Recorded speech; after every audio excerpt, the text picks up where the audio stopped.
I'm a bad motherfucker.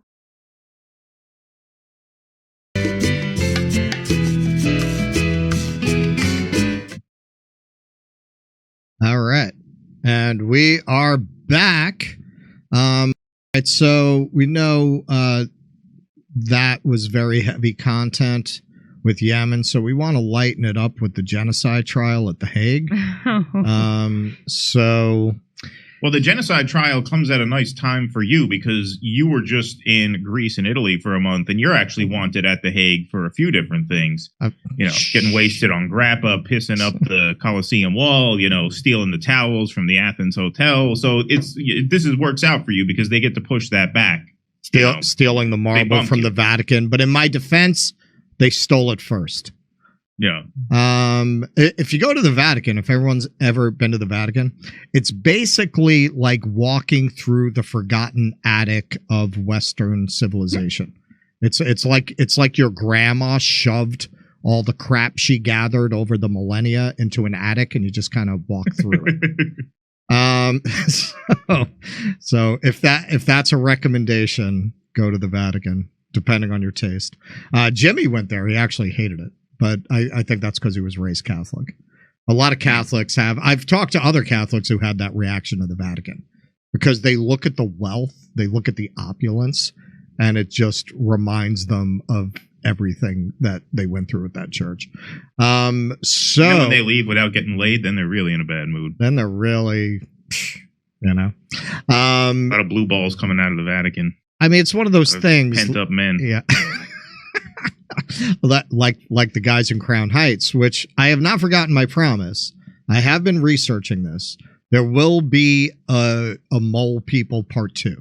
I did look into the high chair. I did look into the mattress. We'll get to it on Monday. All right, because this was a little more important, I thought. Okay, so as y'all probably know, South Africa has brought a case against Israel for genocide at the ICJ. So it's a 2-day trial. Today, Israel went on. We've got a little bit of that. But first, we'll take a look at the case that South Africa put up. There is quite a bit of poetic justice in South Africa, a state that suffered from apartheid, bringing this case. This name I am going to destroy, because nobody really has a Gaelic name. You never hear it. So I have no idea how you pronounce this. Blain Ni Gale. That's the best I can do with this.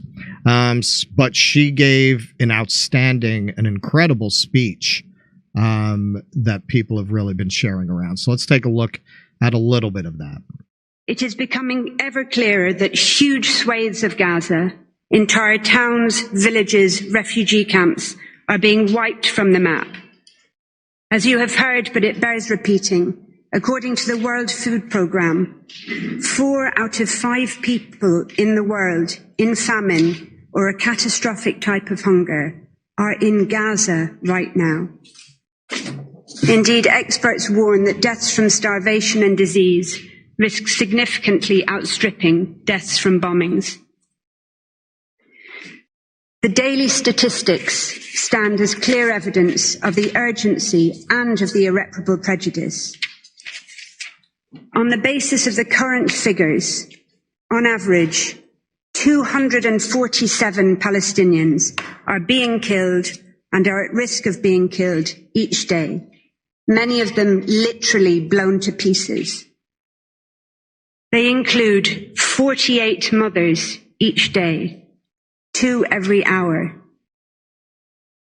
and over 117 children each day, leading UNICEF to call Israel's actions a war on children. Entire multi-generational families will be obliterated, and yet more Palestinian children will become WCNSF. Wounded child, no surviving family. The terrible new acronym born out of Israel's genocidal assault on the Palestinian population in Gaza. And this is just getting started. it is hard to see how the court finds its way to ruling against them. South Africa put up a very good case, and Israel's case, as we'll see, was what you would expect. Anything, Keaton? You know, I was talking to our friend Nick Cruz on RBN last night about this, and, you know, he made a good point that this is an opportunity to further illuminate people, further radicalize people, if you want to use that term, although I think opposition to genocide is a fairly moderate position, actually. I don't think there's anything terribly radical about that. The disconnect between the presence of this story, this ICJ case, on social media and in mainstream media is just night and day. You can't get away from this online. You cannot get, I mean, not online, I'm sorry, on social media, on X, on Facebook. It is everywhere, Instagram, everywhere. You go to, you know, your Apple News app on your phone, nowhere. It's nowhere on the front page of that. And so this is an opportunity now where there is actually real purpose and real value to sharing these videos around, because that's ultimately how useful this case is going to be, is how can we formally and for all the world to see make the most obvious point in the world that we are being gaslighted out of believing by our own press and our own leaders. Well said. All right, so let's take a look. This was kind of the centerpiece of the case, and in terms of what you're talking about, this clip is probably the one that's made the rounds the most. This is Adelia Hassim, a lawyer presenting the South African case, and she did an amazing job of it. Palestinians in Gaza are subjected to relentless bombing wherever they go. I just want to point out, in case anyone's missing it, these are mass graves. Look at this. These are mass graves. These are the kinds of things that, dare I say it, we associate with the Holocaust. The Holocaust that the Zionist state likes to hide behind. All right, to continue. They are killed in their homes, in places where they seek shelter, in hospitals, in schools, in mosques, in churches, and as they try to find food and water for their families. They have been killed if they failed to evacuate in the places to which they have fled, and even while they attempted to flee along Israeli-declared safe routes.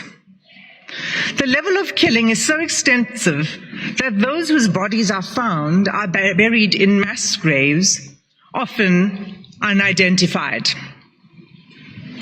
In the first 3 weeks alone, following 7 October, Israel deployed 6,000 bombs per week. At least 200 times it has deployed 2,000-pound bombs in southern areas of Palestine designated as safe. These bombs have also decimated the north, including refugee camps. 2,000-pound bombs are some of the biggest and most destructive bombs available. They are dropped by lethal fighter jets that are used to strike targets on the ground by one of the world's most resourced armies. Okay. So finally, we have Thembeka Nukatobi, who really laid out the moral case going to intent. A lot of this case is going to go to whether there was genocidal intent. So he addresses that. And I also found a video that's been circulating that addresses that, at least in terms of some of the troops. So let's see what he had to say. Palestinians in Gaza. Oops, sorry about that.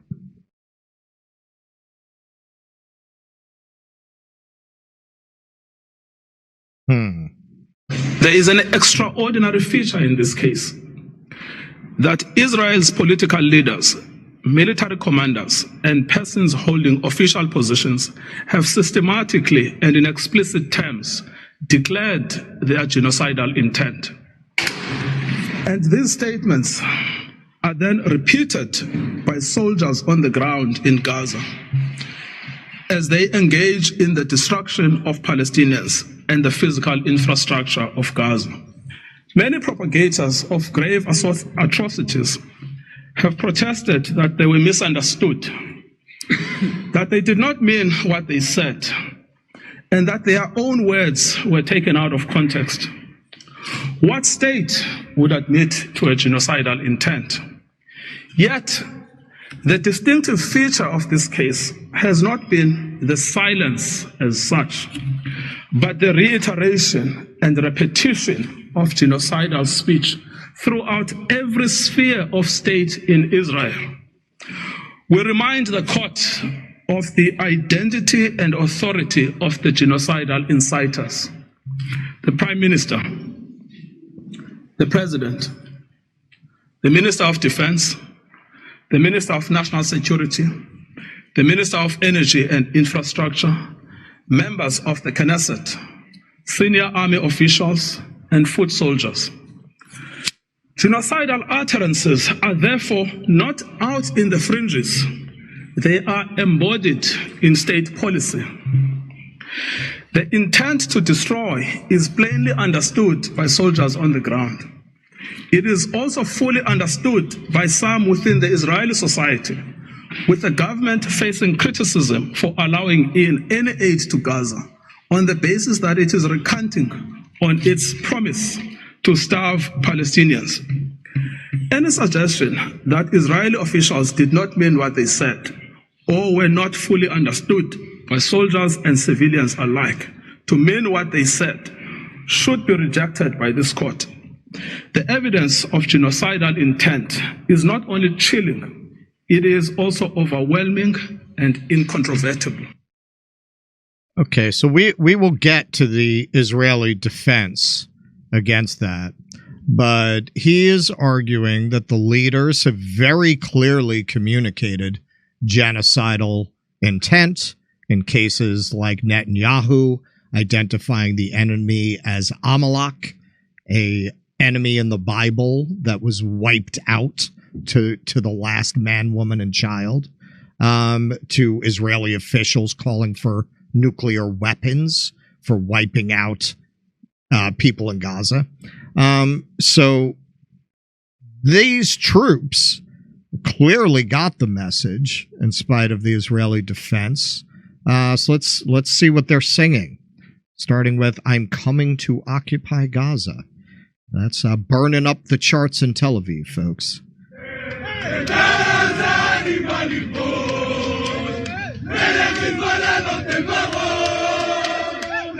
I stick by my one mitzvah. That's a good deed. To wipe off the seed of Amalek.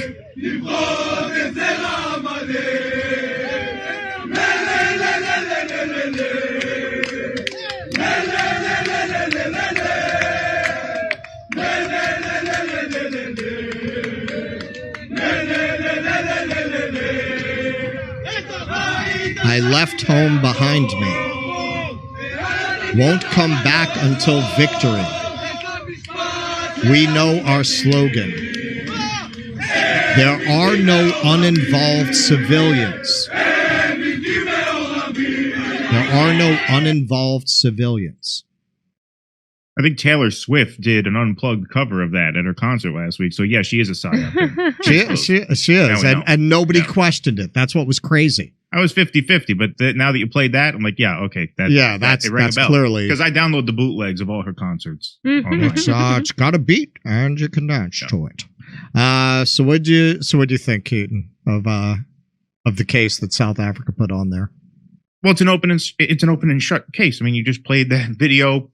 That's one of thousands of pieces of, as he said, overwhelming and incontrovertible evidence of both capacity and intent. That's why the previous video that you showed was instrumental in making this case as well, because a common defense from the sort of milquetoast moderates on this issue is, well, war is complicated. There's always civilian deaths in war. This is not war. War implies a certain fair fight. This is not a fair fight. This is shooting fish in a barrel. This is mass murder on a daily basis with obvious intent. One of the things he was surely making reference to in that video is the Israeli media.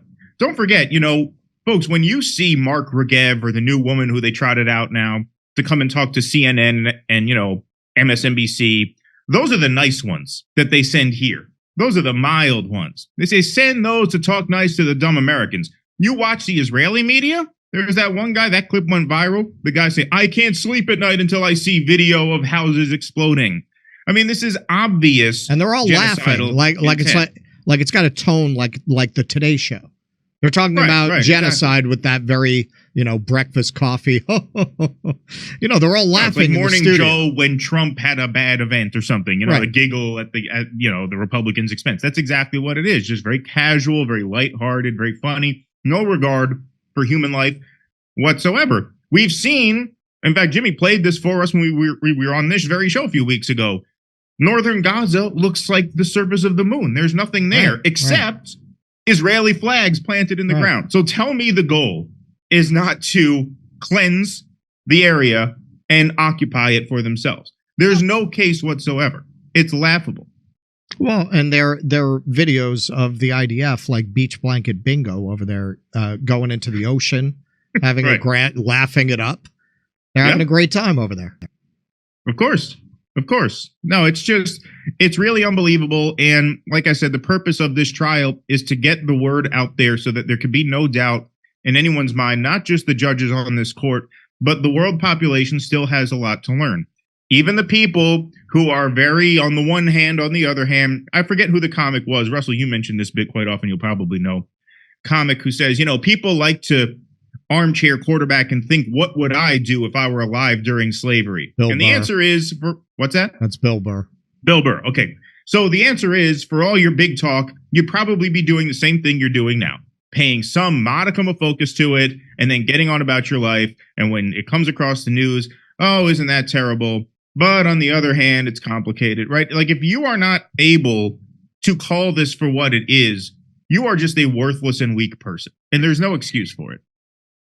Well, I just wrote that article about artists, and this is one thing that drives me crazy. They all have a lot to say about Dave Chappelle. Not a fucking word about this. Not a word about this. They're terrified to say. I really, with this trial going on, I see nothing from people in the arts. Absolute silence, which, you know what? I'm not going to say it would be fine, but I could tolerate it if they just didn't talk about political matters in general. But, oh, man, they want you to know what they think about Ricky Gervais. Oh, they got it. They got spent 9 minutes making self-referential and self-aware trans jokes just to bait the media into attacking him. And that's worth a 10 or 11 posts online. Right, because it doesn't cost them anything. Right. All right. We're going to take a look at the Israeli response after we go to Super Chats. All right. Benjamin Norseworthy. FYI to those who like Trump, remember he tried to sell you his stupid NFT trading cards. Don't get conned. Thank you, Benjamin. Thank you. Joe Libretti. Jimmy Carter never fired a shot. He was the best POTUS in our lifetime, in my opinion. And thank you very much, Joe Libretti, for the compliment. John M. Strongly worded letter from congressional Dems being penned as we speak. Thank you, John M. And back to Russ. We got to get some of these people on to co-host. Some of them have a real sharp wit. Okay, so the Israeli case, you know, supposedly the God of the Hebrews is on their side, but I'm not buying it. Maybe Allah got into the courtroom because right from the beginning, the Israeli case did not go well with their barrister losing his papers. The court was prepared to consider not only the question of the plausibility of rights. This is the second time this happened to him, by the way. Well,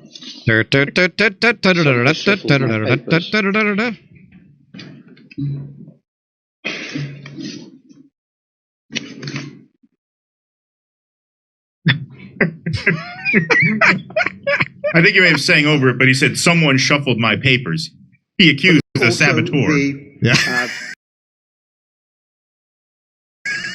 Question of Hamas! Hamas! of such Lock the right. doors. All right, nobody's leaving until we figure out who's Hamas agent in here. Yes.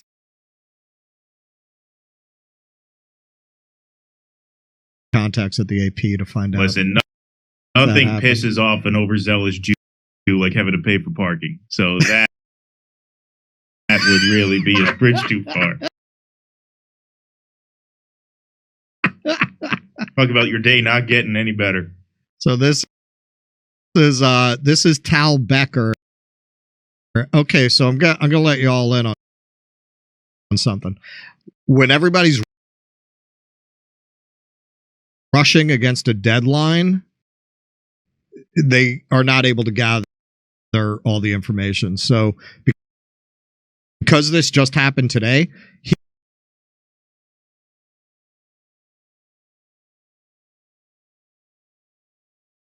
first he started off talking essentially about how Israel was one of the first to eagerly sign on to the genocide conventions, and what a perversion of the term genocide, applying it in this case, is. How basically these are just the realities of war, which you've heard before from the Zionists, that this is just war. War is hell. They're using a war is hell defense to a certain extent. But let's hear what else he had to say. If there are any provisional measures that should appropriately be indicated here, they are indeed with respect to South Africa. It is a matter of public record that South Africa enjoys close relations with Hamas, despite its formal recognition as a terrorist organization by numerous states across the world. It is well known that the United States enjoys a close relationship with Israel, in spite of its reputation as a terrorist organization.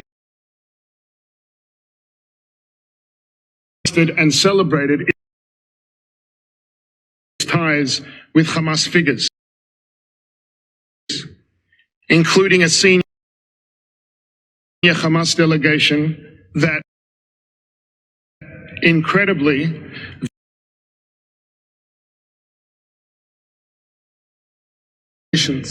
under the Genocide Convention.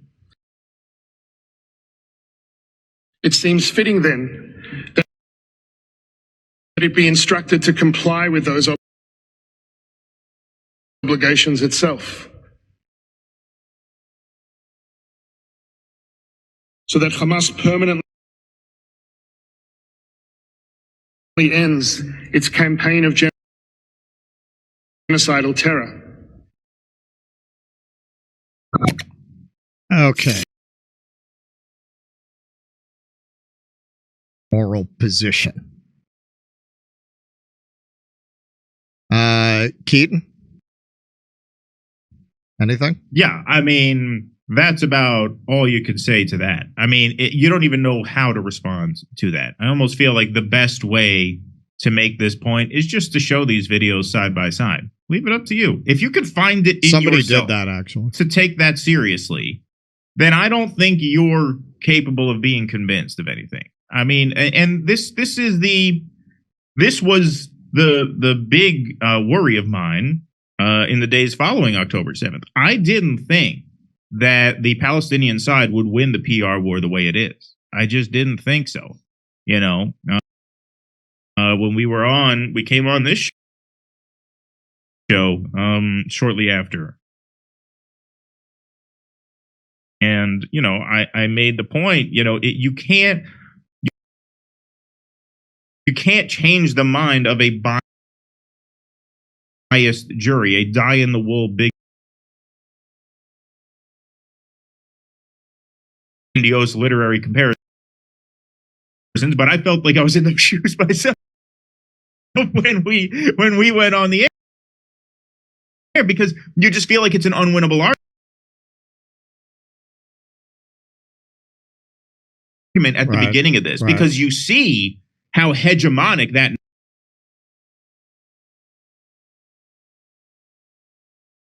That's an indictment of my expectations, right? It's a testament to my cynicism.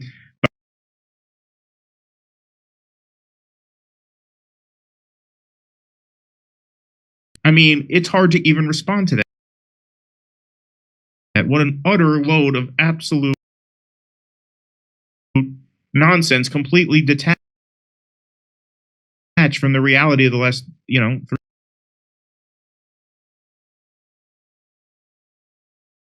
to make their case such as it is. South Africa stated that the IDF gave 24 hours notice to civilians in northern Gaza to evacuate. In fact, the IDF urged civilians to evacuate to southern Gaza for over 3 weeks before it started its ground operation. 3 weeks that provided Hamas with advanced knowledge of where and when the IDF would be operating.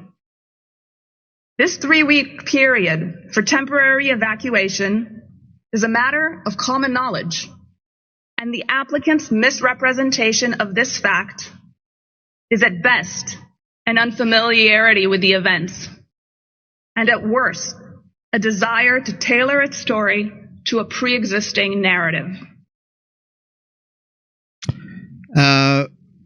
Yeah, so what about bombing the roads that you told them to take there and then bombing the places that they went? Not mentioning that. South Africa did talk about that in their case. In another if I could just make 2 quick points. Number one, the order to evacuate is in violation of international law. That's not me saying that. We played video of UN human rights expert Francesca Albanese saying that to a crowd. The order to displace yourself, especially when you multiply that order to the tune of now, 1.8 million people, that in alone is a violation of international law. And I would argue pretty easily, I think, that that demonstrates genocidal intent. Number one. Number two, if you're warning Hamas in advance of the bombing, does that not give away that your goal is not to eradicate Hamas, but to claim the land? To ethnically cleanse the land? Right. Is that not tantamount to genocide? I mean, are you serious? Are you serious? It's absurd. The ease with which you could just knock down these arguments one by one. Maybe they should have had the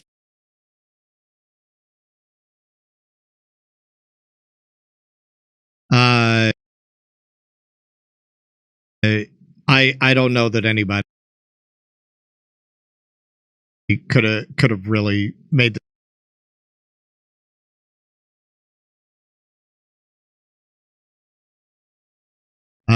it's just incredible.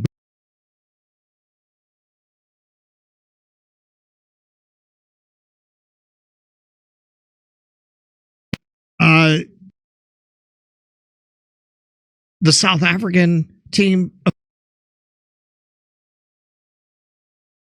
effectively putting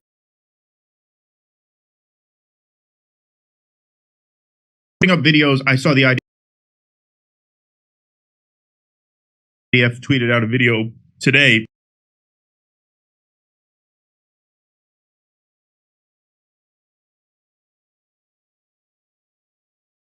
saying that's doctored. I'm saying given their track record.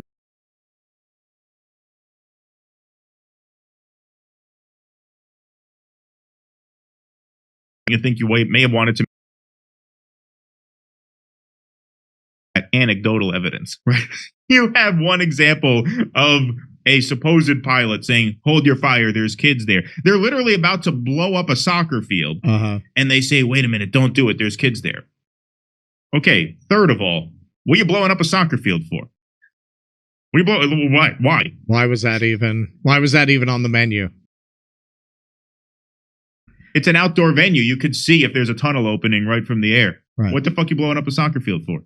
Well, they had a conference. They said, listen, can we find any radio transmissions from someone who's not a psychopath? We must have one pilot who's not a psychopath. And they found this guy. All right, so here she's Juliana Margulies and Mike Rappaport act out a scene, and then they just overdub the dialogue.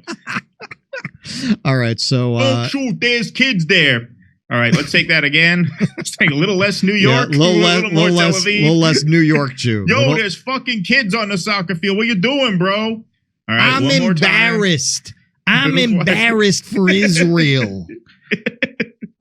So here she goes on to deny bombing hospitals. Hospitals have not been bombed.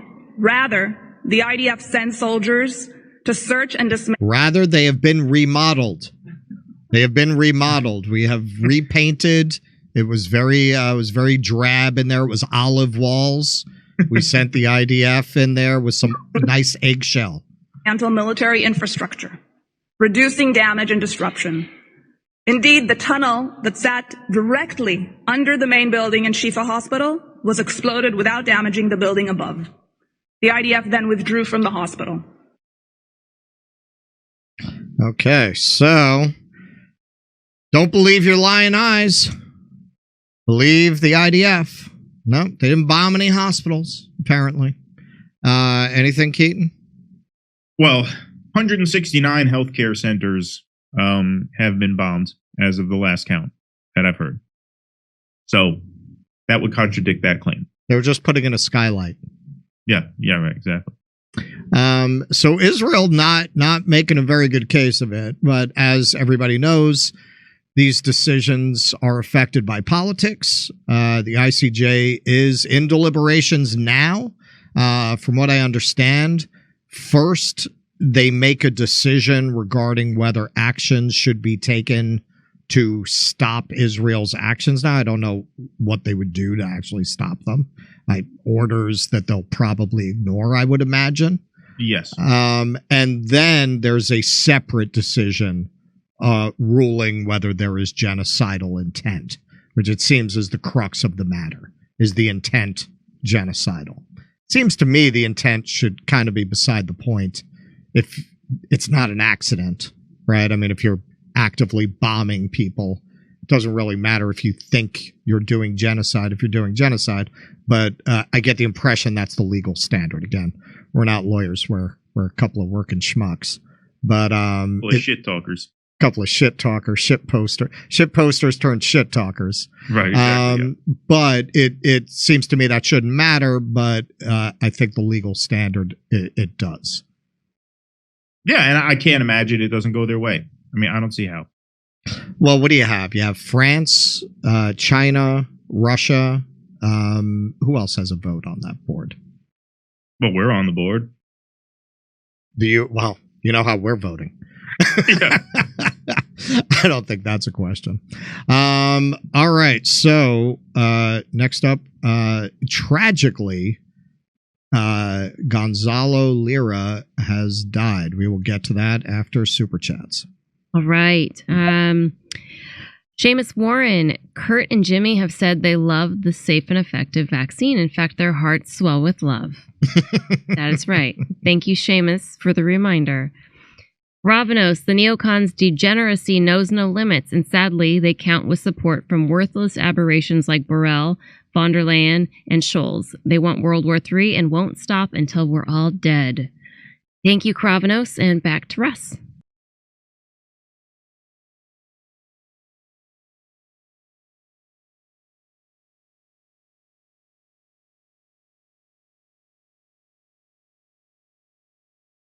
Hey, thanks for checking out our YouTube channel. Subscribe by clicking on that button down there for more AM Joy and the rest of MSNBC. And click on any of the videos right here to watch the latest interviews and highlights. And you can get more videos from MSNBC for free every day with our newsletter. Just visit